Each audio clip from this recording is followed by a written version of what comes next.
Closing arguments have begun in the federal trial for three former Minneapolis police officers accused of being involved in the killing of George Floyd. They're charged with violating his civil rights.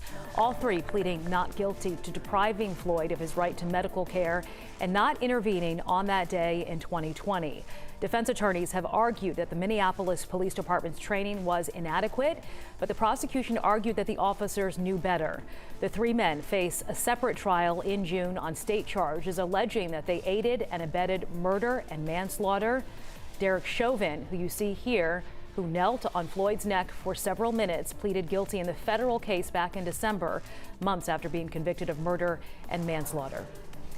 A setback for former President Trump today. The Supreme Court says it will not take up his case, challenging the disclosure of his White House documents as part of the Capitol riot investigation.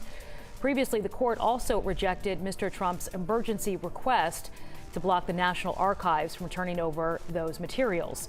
The former president maintains he can use executive privilege to keep some records secret, but more are ready to be turned over next week. And trending now, U.S. soccer and the U.S. women's national team finally reaching a deal on their long-standing dispute over equal pay. The final deal worth $24 million.